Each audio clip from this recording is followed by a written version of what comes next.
Hello everyone, good morning. आज हम लोग बात करने वाले हैं परमाणु त्रिज्या के बारे में। परमाणु त्रिज्या के बारे में बात करने वाले हैं। तो परमाणु त्रिज्या होता क्या है? तो अगर हम लोग परमाणु त्रिज्या के बारे में बात करें तो परमाणु त्रिज्या होता है, पहले तो ये समझना है, अगर हमारे पास नाभिक है, कोई भी परमाणु है, तो सब लोग जानते हैं परमाणु में नाभिक होता है। तो अगर ये मान लिया कि ये मेरे पास नाभिक है, तो नाभिक के चारों ओर जो इलेक्ट्रॉन होता है वो इलेक्ट्रॉन बाहरी कक्षा में गति करता है। एक चीज़ तो मैं और आपको बता दूं इसके पहले कि जो सबसे बाहरी कोश होता है, हम सबसे बाहरी कोश को बोलते हैं संयोजी कोश। ये परमाणु स्ट्रक्चर में बताया था, संयोजी कोश। उसके बाद का जो कोश होता है उसे हम लोग बोलते हैं संक्रमण कोश। उसके बाद का जो कोश होता है उसे हम लोग बोलते हैं अंतःसंक्रमण कोश।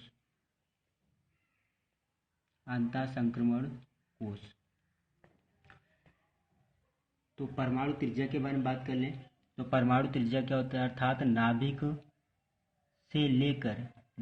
से लेकर संयोजी कोश या नाभिक से लेकर बाहरी कोश में उपस्थित इलेक्ट्रॉन नाभिक से लेकर संयोजी कोश में उपस्थित इलेक्ट्रॉन के बीच की जो दूरी होगी उसे हम लोग बोलते हैं परमाणु त्रिज्या। फिर से एक बार, नाभिक से लेकर इलेक्ट्रॉन के बीच की दूरी, नाभिक से लेकर संयोजी कोश या बाहरी कोश के इलेक्ट्रॉन के बीच की दूरी को क्या बोलेंगे भाई? परमाणु त्रिज्या। ऐसे में नहीं, एक चीज़ यहाँ पे और, अगर कोई ऐसे परिभाषा बताता है कि नाभिक से लेकर संयोजी कोश के बीच की दूरी को परमाणु त्रिज्या बोलते हैं, तो ये गलत है। नाभिक से लेकर संयोजी कोश में उपस्थित इलेक्ट्रॉन के बीच की दूरी जो होगा वो परमाणु त्रिज्या कहलाएगा। जैसे ये इलेक्ट्रॉन है, तो मैंने यहाँ से नाभिक से लेकर इलेक्ट्रॉन के बीच की दूरी को हमने क्या बोला? परमाणु त्रिज्या। तो यहाँ से परिभाषा लिखेंगे, नाभिक से लेकर संयोजी कोश या बाहरी कोश, नाभिक से लेकर संयोजी कोश में उपस्थित इलेक्ट्रॉन के बीच की दूरी को भाई क्या बोला जाता है? परमाणु त्रिज्या कहा जाता है। लेकिन यहाँ बड़े दुख की बात तो ये है कि हम लोग परमाणु त्रिज्या का मान कैलकुलेट नहीं कर पाते, निकाल नहीं पाते। क्यों? क्योंकि इसका रीजन होता है। इसका कारण क्या होगा? इसका कारण ये होगा कि अगर नाभिक के चारों ओर इलेक्ट्रॉन है तो इलेक्ट्रॉन एक स्थान पर स्थिर तो होगा नहीं, इलेक्ट्रॉन गति करता रहता है। जैसे कि अपने बताया था कि इलेक्ट्रॉन का ड्यूअल नेचर में जो इलेक्ट्रॉन होता है, इलेक्ट्रॉन तरंग भी हो जाता है, इलेक्ट्रॉन कण भी हो जाता है।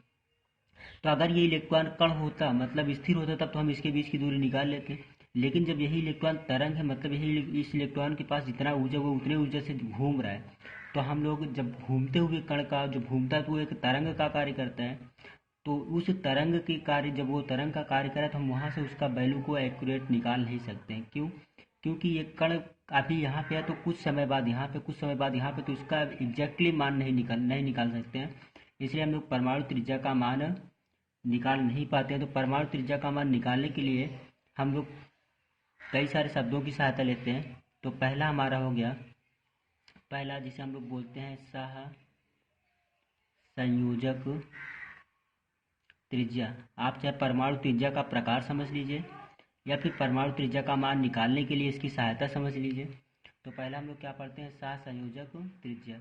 अब ये सहसंयोजक त्रिज्या क्या होता है? अगर मान लिया हमारे पास अणु है, ये हमने अणु को लिखा, अगर ये हमारे पास अणु है तो दोनों अणुओं में परमाणु, अणु है तो अणु के बीच में क्या होगा? परमाणु होगा। एक परमाणु यहाँ पे ले लिया, एक परमाणु यहाँ पे ले लिया, एक परमाणु यहाँ पे, एक परमाणु यहाँ पे। तो किसी भी अणु में दोनों परमाणु के नाभिक, ये नाभिक यहाँ पे ले लिया, ये एक परमाणु का नाभिक, एक परमाणु का नाभिक। अब इसके बीच की दूरी को मैंने ये मान लिया। तो परिभाषा क्या निकालेंगे इसका? किसी भी अणु में परमाणुओं के बीच की दूरी का आधा, किसी भी अणु में परमाणुओं के नाभिक परमाणुओं के नाभिक के सेंटर जो होता है, सेंटर के बीच की दूरी का आधा क्या कहलाएगा? सहसंयोजक त्रिज्या। अगर परिभाषा इसका लिखें तो किसी भी अणु में परमाणु के नाभिक के बीच की दूरी का आधा सहसंयोजक त्रिज्या कहलाता है। मतलब अगर हम सहसंयोजक त्रिज्या को RC से व्यक्त करें, क्योंकि ये कोवैलेंट रेडियस होता है तो कोवैलेंट को मैंने पहले C ले लिया, R रेडियस हो गया, तो अगर इसे RC से व्यक्त करें तो RC बराबर क्या हो जाएगा? A/2। अब कल हम लोग देखेंगे धात्विक त्रिज्या और वान डेर वाल्स त्रिज्या।